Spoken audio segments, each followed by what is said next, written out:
Well, good afternoon. This is Dewey Mosley with Team Jireh, and I'm here to give you your lunchtime update on the markets. Quite a night that we had. A lot of things came out. I think we had home price index came out. Lot of things came out. We have the Biden administration continuing to come on board, and the GSA has certified everything, and they're going to get them going. And the market apparently likes that very much, and we'll talk a little bit about that. But just for a quick update, only have 3 positions to go over today, and we're going to go ahead and start with what's on the screen.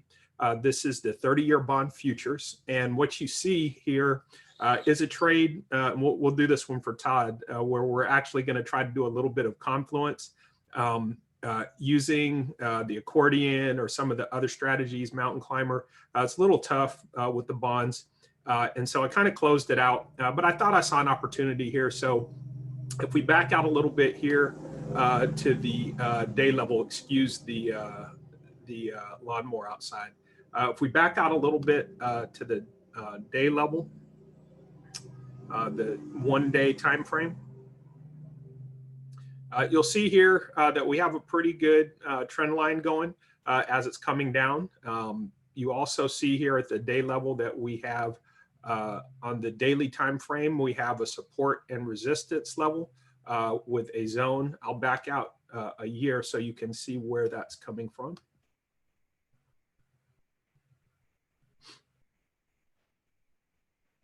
Okay. And yeah, so if we back out a little bit, you can see interaction here, and if I went back even further, because this is a pretty old support resistance level. If I went back even further, you'd see more interactions. I might be able to see what's going on in the 5-year.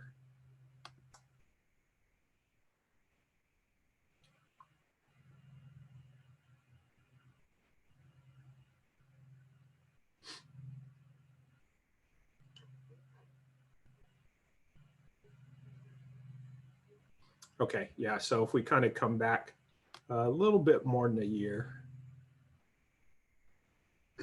Yeah, you can see that there were some interactions through here. I think that's where it was first formed.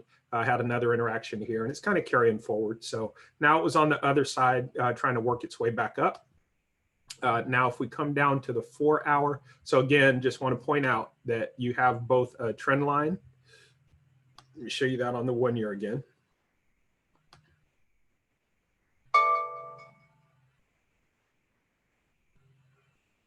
Okay, so you have a trend line that is coming down, okay?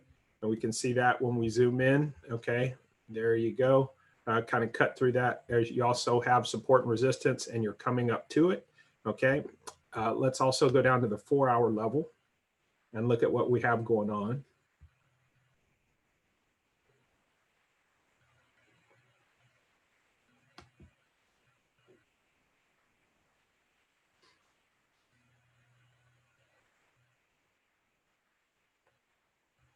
Okay, at the 4-hour level, what you'll see, if we zoom in here a little bit,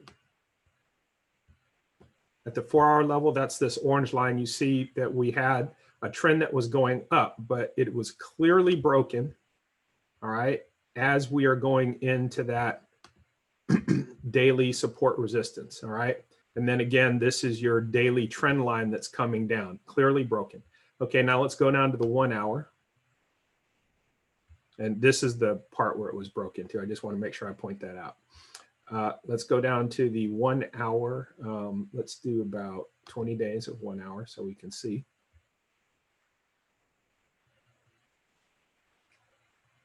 Okay, and then on the 1-hour, let me get in a little bit closer here, okay?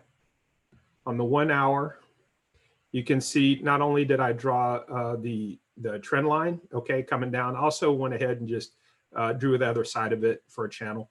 And so when you put all that together, you have the daily purple line downtrend. You have the 4-hour, also on the daily, you have a resistance level, okay, that we've clearly come through and come up and retested. You have a 4-hour trend line that was bullish, that was broken, and you have a 1 hour trend line plus a channel that is clearly going bearish. Okay, so what we did here is you'll be able to see kind of where I opened the trade if it'll show me that here real quick. Okay, so as we kind of saw that form, went ahead and took a short trade as we were kind of, here it is right here, this 173 short trade.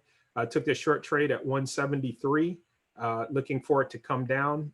These lines right here are pivot points, all right? And I just said I wanted to take it down to this pivot point and close it, and you see 172.23 for a nice profit. So that worked out well.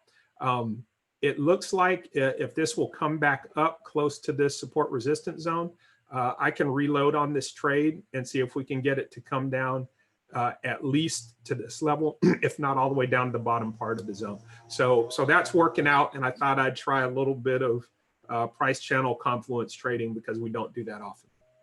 Okay, next, let's talk about the euro. I'm going to go ahead and do that, because that was an interesting trade as well overnight.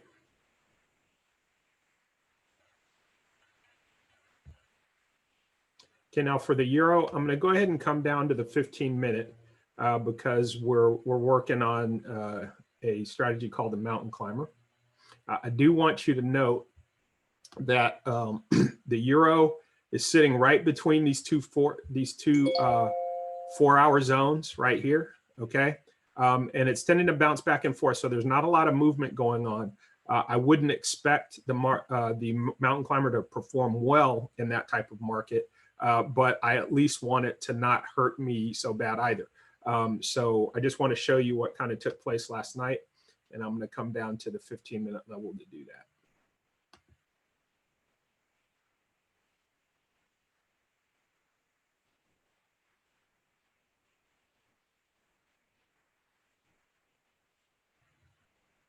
All right. So what was very interesting about it is, of course, once we got past this small win right here, this brought us to about 1,700, 1,900 yesterday, going into the evening, and it looks like we were pretty comfortably between our two anchor points. Okay, and I'll just squeeze this in so we can see both. Okay, here's the anchor point going down. Here's the anchor point going up, those two blue dashed lines, and you can see the 4-hour resistance here. Walking into this day, I wouldn't have thought it would get up that high, but of course, as we say, at 3 o'clock in the morning, right, as usual, that's when the euro wakes up, like literally every day.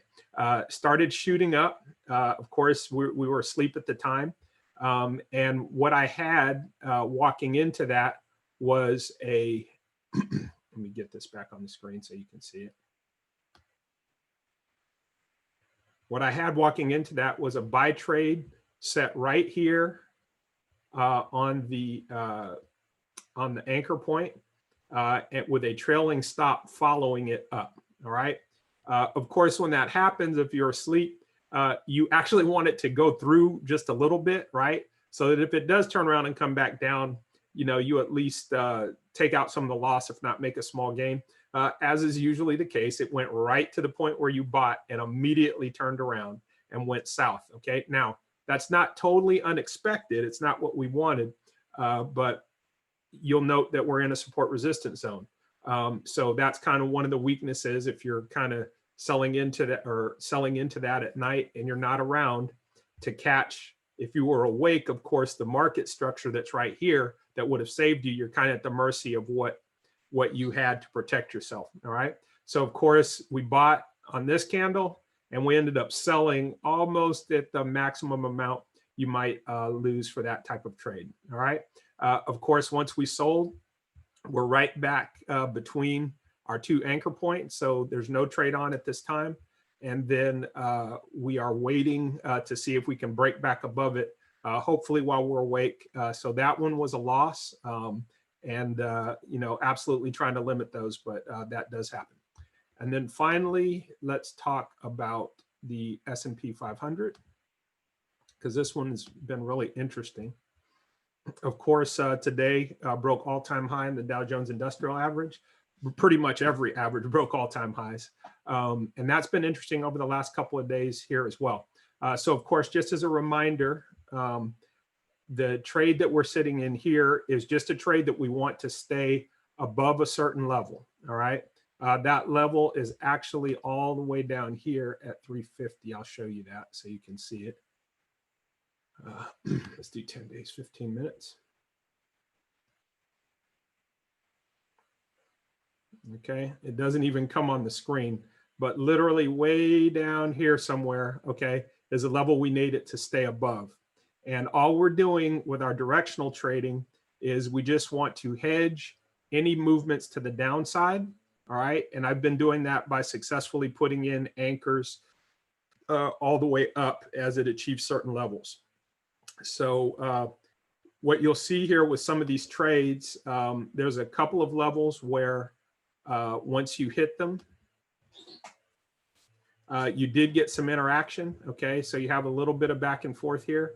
And every time that happens, excuse the latency there. Give me one moment.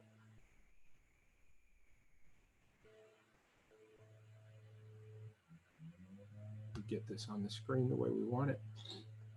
Okay, so every time that happens, of course, you do, as you get this back and forth, sometimes it's for break even, sometimes it's for small losses, as you can see here. That does start to eat into the amount that you make over the life of the trade. I've called it basically renting out your apartment. But it does eat into the life of the trade. So you want to stay away from that as much as possible, which is why I kind of back my anchor point off as much as I can. Pleasant surprise, woke up this morning, got a big swoon to the upside. Okay, it did reach a programmed anchor point here up at R2. But what I did this time was a little bit different. Instead of trying to follow market structure, which was way down here, right, when you hit it, I said, I'm going to actually wait for it to form market structure on the other side of the anchor before I move up. That worked out well. This trade is very far away from any danger, and my anchor is so far away from it that if it were to go below, I could literally just let it go, not move the trade.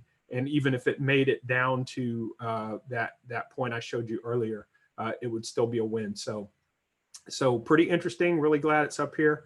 And on this one, I'm comfortable just picking a certain distance for my stop trade here because I know exactly how much that will cost me in terms of eating into the profits. And then I'm actually going to sit here at this anchor. Let me make sure. Let me see if I have it on here.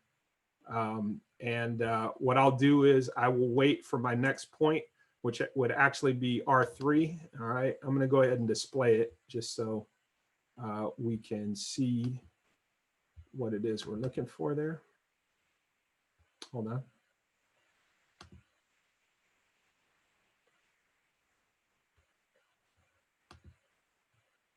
Go ahead, edit my study, come in here to pivot points. All right. And let's do S3, R3, and I'm going to go ahead and show the plot there.